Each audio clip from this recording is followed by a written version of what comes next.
할렐루야. 오늘도 참으로 좋은 날, 생명의 삶으로 시작하는 하루가 하나님의 은혜 안에 거하는 복된 하루가 되시기를 바랍니다. 저는 오늘 요한계시록 8장 1절에서 13절 말씀을 중심으로 일곱째 인에 대하여 함께 은혜를 나누기를 원합니다. 사도 요한은 마지막 일곱째 인을 떼는 환상을 보았는데요.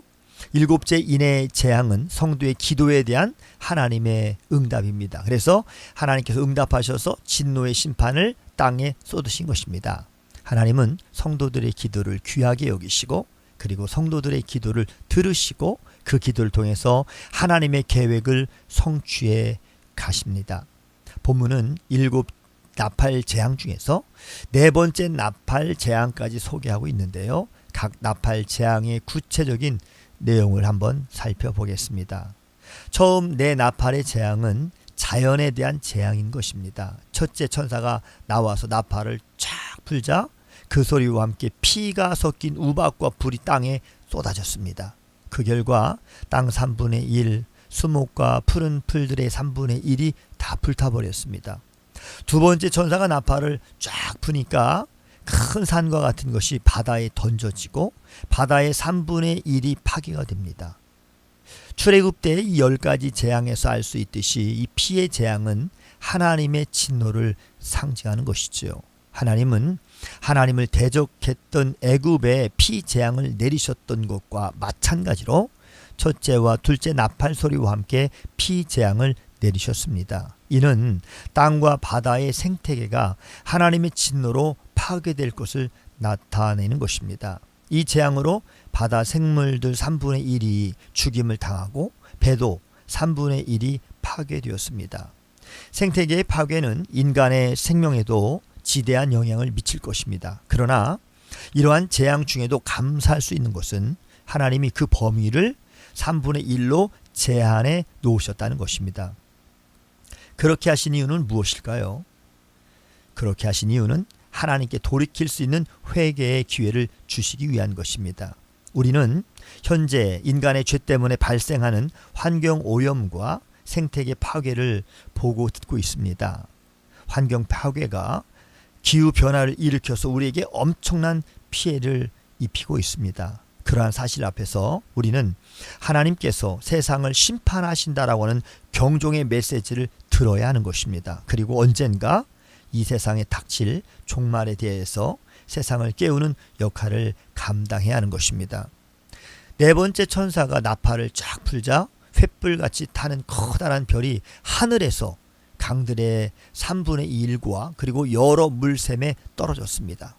떨어진 이 별은 물의 3분의 1을 쓴 쑥처럼 오염을 시켰습니다. 많은 사람들이 이 오염된 물 때문에 죽임을 당했습니다. 물은 인간의 생존에 직결되는 것이죠. 사람이 살아가는 데 있어서 반드시 필요한 물이 오염되었다라고 하는 것은 인간이 생존하기에 어려워지는 상태가 되었음을 말하는 것입니다. 불행하게도 우리는 오늘날 강물의 오염으로 인해서 물을 사 먹어야 하는 그러한 현실 가운데 살아가고 있습니다. 넷째 나팔의 재앙은 해와 달과 별의 3분의 1이 타격을 받아 어두워지고 이로 인해서 낮과 밤의 이 3분의 1도 변화되는 것입니다. 어두움의 이 재앙 역시 출애굽 당시에 애굽 땅에 내려진 재앙과 같은 것입니다. 빛의 부재인 이 어두움은 분명 재앙입니다. 우리는 현재 오염된 물과 우주적 어두움의 실체를 맛보며 살고 있습니다. 뿐만 아니라 영적인 갈증과 어둠 속에서 살아가고 있는 것이죠. 이렇게 연약한 우리를 위해서 우리 주님이 생수와 빛이 되어 주셨습니다.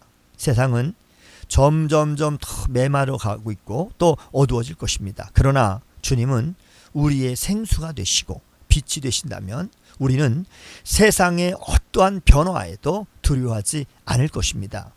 우리 주님이 보호자와 친히 인도자가 되셔서 어떠한 재앙이 닥친다 할지라도 우리를 반드시 지켜주실 것입니다. 오직 그리스도 안에만이 참 평안이 있는 것입니다. 네 가지 나팔 재앙은 이 환경 오염과 그리고 환경 파괴를 나타냅니다. 우리가 속해 있는 자연 환경의 이 파괴와 그로 인해서 막강한 피해는 우리에게 두려움이 되기도 하는 것이지요. 그러나 그 어떠한 재앙이 닥친다 할지라도 그리스도 안에 있는 사람은 하나님의 그 안전망으로 안전하게 보호를 받는 것입니다. 하나님의 천사들이 나팔을 부는 이 어두움 때에도 우리는 보호자가 되시는 그리스도를 의지함으로 담대히 영혼들을 빛 가운데로 인도해야 하는 것입니다. 오늘도 복된 날 주님과 함께 승리하는 하루가 되시기를 주님의 이름으로 축복합니다. 샬롬.